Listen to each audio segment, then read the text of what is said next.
Canada के वजीर आजम ने अपना पार्लियामान में इल्ज़ाम लगाया कि भारत ने एक कैनेडियन शहरी को सिख कैनेडियन शहरी को कनाडा में कत्ल किया है।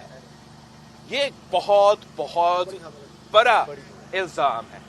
मुस्लिम लीग नून के कायद नवाज शरीफ ने वाजे कर दिया कि मुल्क को नुकसान पहुंचाने वालों के साथ मट्टी पाव का मामला नहीं चलेगा, उन्हें मुआफ करना जुल्म होगा, सब कैफरे किरदार तक पहुंचेंगे। भारत, कनाडा और पाकिस्तान की, जी हाँ, भारत कनाडा पाकिस्तान की इसलिए कि जी कैनेडियन प्राइम मिनिस्टर ने जो है उनकी स्टेटमेंट आई है जिसमें कि वो ये बात कर रहे हैं कि जी खालिस्तानी लीडर जिसका कि अभी जून में ही आई थिंक 18 जून को 2023 को कत्ल किया गया है उसको, और इसका नाम है जी हरदीप सिंह निज्जर। जी हाँ, हरदीप सिंह निज्जर जो थे वो एक वो खालिस्तानी मूवमेंट जो चलती है कनाडा में खास तौर पे चलती है उसके लीडर बताए जाते हैं। और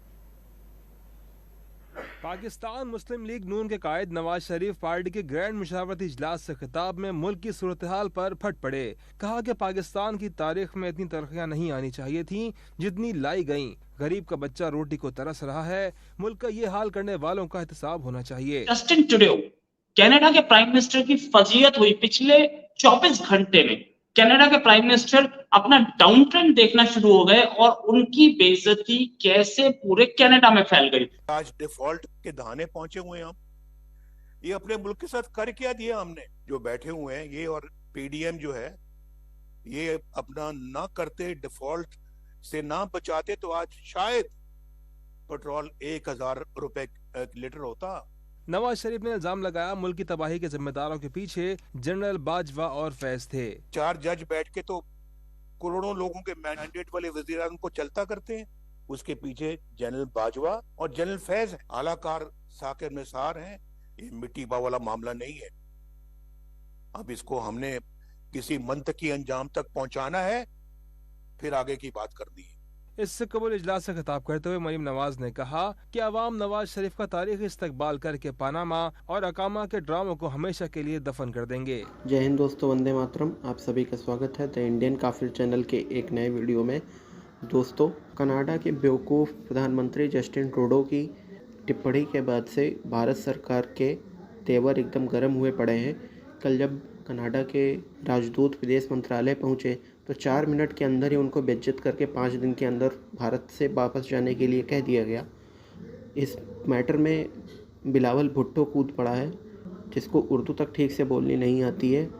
वहीं 4-5 साल से सज़ा और देश से निष्कासन भोग रहे नवाज शरीफ ने भारत की तारीफ़ की है और उन्होंने ये भी कहा है कि उनको सज़ा देने वाले सारे लोगों के साथ वैसा ही बर्ताव किया जाएगा, किसी को बख्शा और छोड़ा नहीं जाएगा।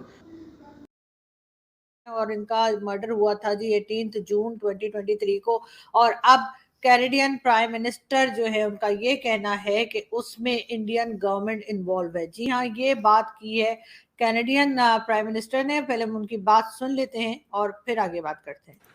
Over the past number of weeks, Canadian security agencies have been actively pursuing credible allegations of a potential link between agents of the government of India and the killing of a Canadian citizen, Hardeep Singh Nijjar. कि उसके बाद आगे भी बात हुई होगी और उसके बाद जी कैनेडियन फॉरेन मिनिस्टर की भी स्टेटमेंट आई जिसमें उन्होंने ये बताया, नाम उन्होंने नहीं लिया लेकिन उन्होंने कहा कि कनाडा में जो इंडियन एम्बेसी है उसमें से उन्होंने जो है वो टॉप डिप्लोमेट को कहा है कि वो कनाडा छोड़कर चले जाएं।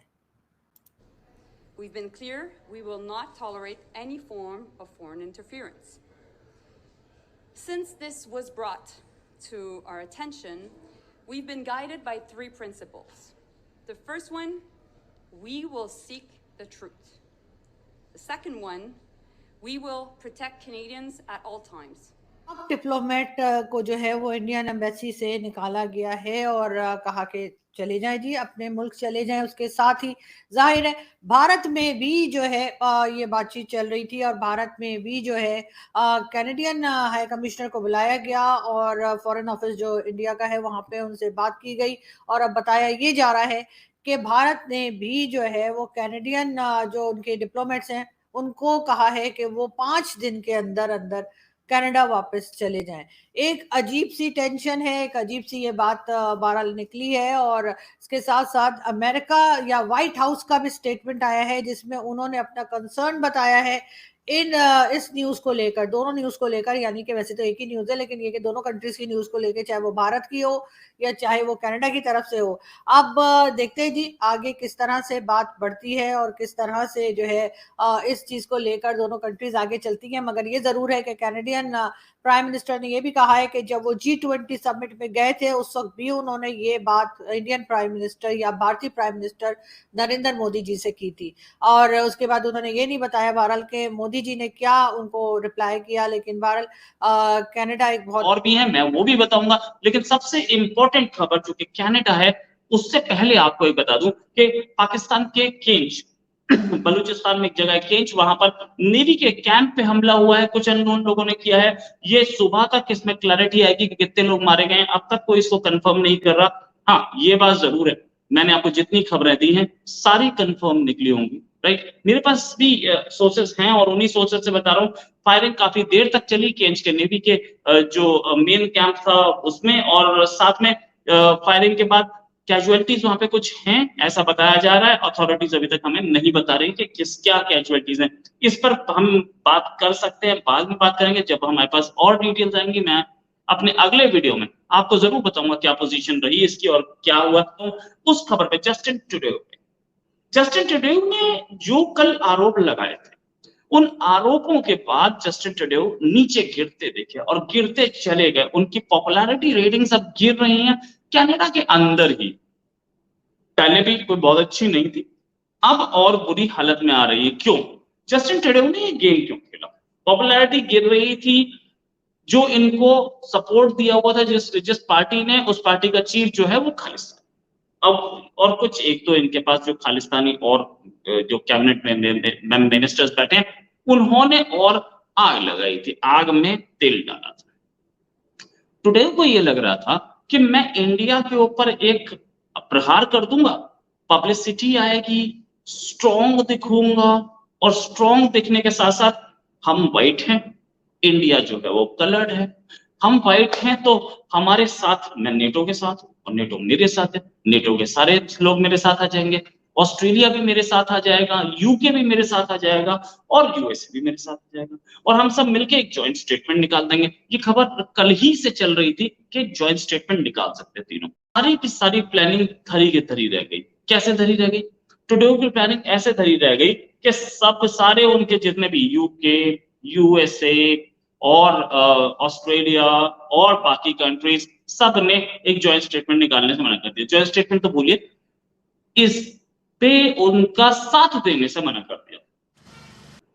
इस कंट्री में सबसे ज्यादा इंटरनेशनली डिजिग्नेटेड टेररिस्ट बैठे हैं, इस कंट्री में सबसे ज्यादा इंटरनेशनली डिजिग्नेटेड टेररिस्ट ऑर्गेनाइजेशंस हैं। FATF की लिस्ट में ये था। पूरी दुनिया इसको बोलती है कि ये आतंक का शहंशाह है। फिर उसके बाद बिलावल भुट्टो ऐसा बोल रहे हैं। अच्छा, ये वही बिलावल भुट्टो है जिनके लिए जरदारी बोलते हैं कि मेरा एक सपना है कि मैं इस आदमी को प्रधानमंत्री देते थे। अरे इतने गधे चाइना को बेचे थे, एक और ही निकाल देते, अच्छा था। क्या एनीवेज आपको पालने का शौक है ना, पालते भी तो आप लोग।